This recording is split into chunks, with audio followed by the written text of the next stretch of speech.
Final segment with the good doctor as we're talking this morning about measles and the vaccines and the like. And just want to remind people before we take another call, Dr. Smith, is if you decide to go, the vaccines, okay, we told you that the measles vaccine is coming. It's not quite there every place at this point. But, the last call I talked about shingles, pneumonia, flu, even the COVID booster if you haven't had one. They're very accessible. If they're not free, they're cheap, okay? Through a health department, through a Walgreens, a drugstore, I've gone there. It's real easy to get them, folks. Yeah. It's real easy. You don't have to necessarily go get a prescription or anything like that. You just show up, say, I need one, and go, by the way, is there time for another COVID vaccine update yet? No. I haven't heard too much. I got my last one. Yeah. Okay, just so you know, I've had shingles, I've had flu shots, I've had the COVID vaccines. I haven't gotten RSV.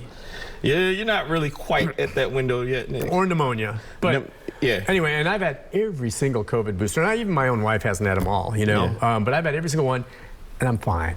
Okay, I'm fine. I'm not dying. I don't have a heart condition. I'm fine. Yeah, there are no wards all these filled with people who have had the COVID vaccine and are now ill. Like, that's the thing. Like, I want people to when they get information, to test the person they're getting information from. So say, well, tell me about one of these hospitals that's filled with people who've had the COVID vaccine and are now having the bad outcome from it. Let me know where that is. I don't know where it is. Does not exist. It's hooey. But I can tell you about hospitals where a bunch of people are sick with COVID because they didn't get the vaccine. Right. That was my whole point early on. It's kind of like someone said, well, that new vaccine, they didn't spend much time on it, Nick. I mean, you're going to go get that? And I go, yeah, I'm going to go get it. Well, what about there could be side effects for that? Look, I'm not sure. Maybe there'll be side effects. I don't think there will be because I've researched it with doctors like this. Yeah.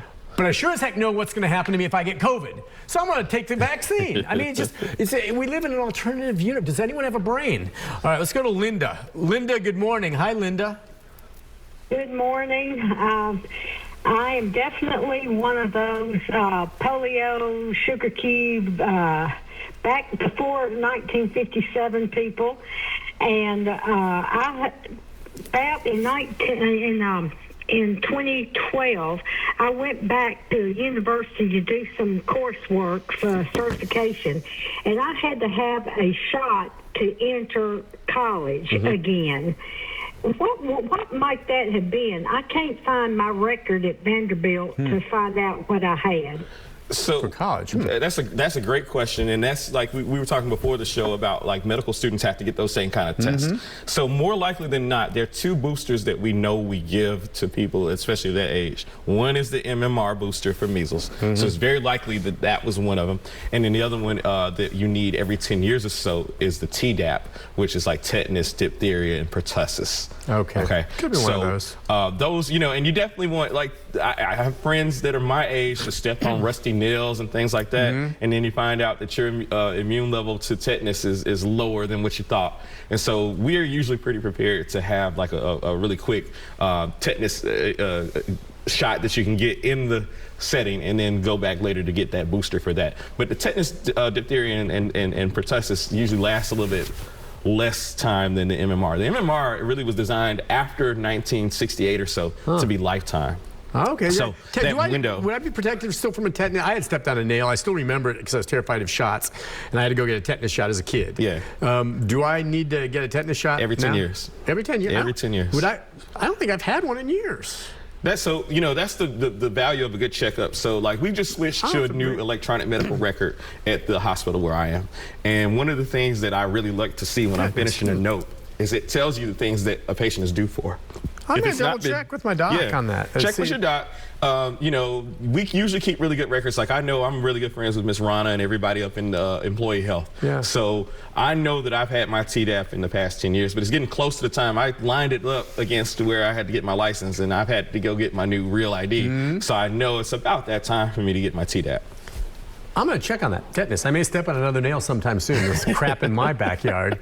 All right, so just as you leave us with the program today, with regard to measles, the things that you should leave us with is that there's going to be measles vaccine available, but it may be in shorter supply, so you only want to get it if you really need it. Yeah. If you've never been vaccinated, if your child hasn't, or you have ever been vaccinated and you haven't had measles, you probably should get it. Absolutely. Now, if, again, you were born prior to 1957 or in that window, 57 to 67 or whatever, go to your doctor and have a titer test. They'll draw the blood, maybe when they do your cholesterol test.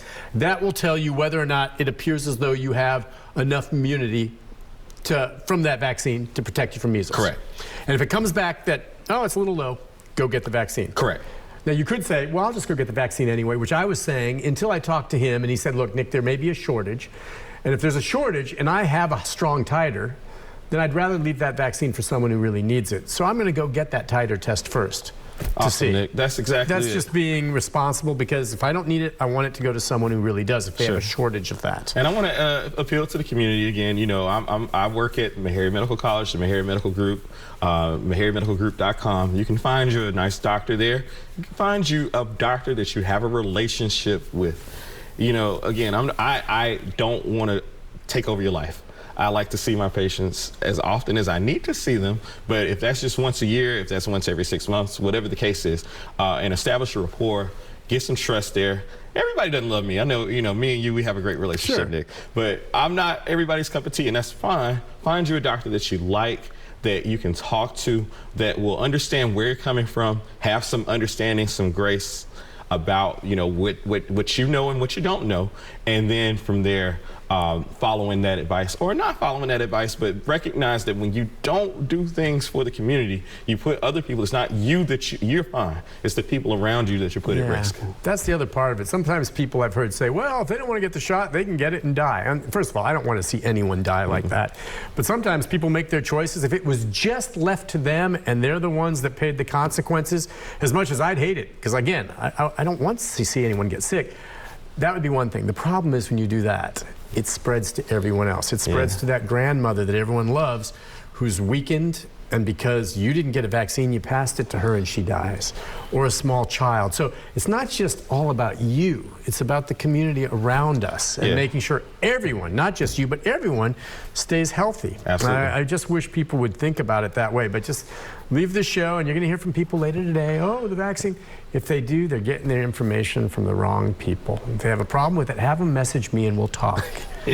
Because it's just heartbreaking that people are getting sick and dying because they're getting bad information. And it's entirely preventable. It's entirely preventable. And so, you know, trusted people like you, Nick, like I'm an avid, I'm in the Nick Hive. I follow you on Facebook. Yeah, man. Did you see the big boat this last week? House? Yeah, absolutely. The big boat house. So, you know. You need one of those. Hopefully one day I can attain something like that. But, you know, I think that you reach a wide variety of people, and you know, you do a good job of moderating what you're going to talk about and what you're not going to talk about, and making a community that's safe for discussion.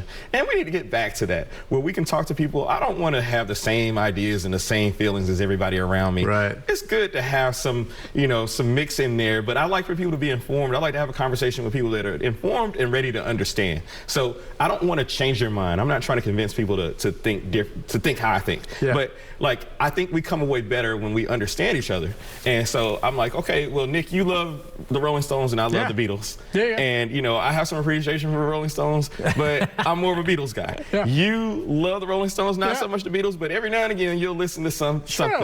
Or you'll listen to, you know, Abbey Road. You know what I mean? That's where we need to be. We can get along. There are things that we have to draw lines on, you know, like I believe very strongly we have to compromise. And that's what we do, and it's for good for everyone. Doctor, it's a pleasure seeing you. We'll see you again soon. Thank you for coming on. I'll be back, programming note, right after this.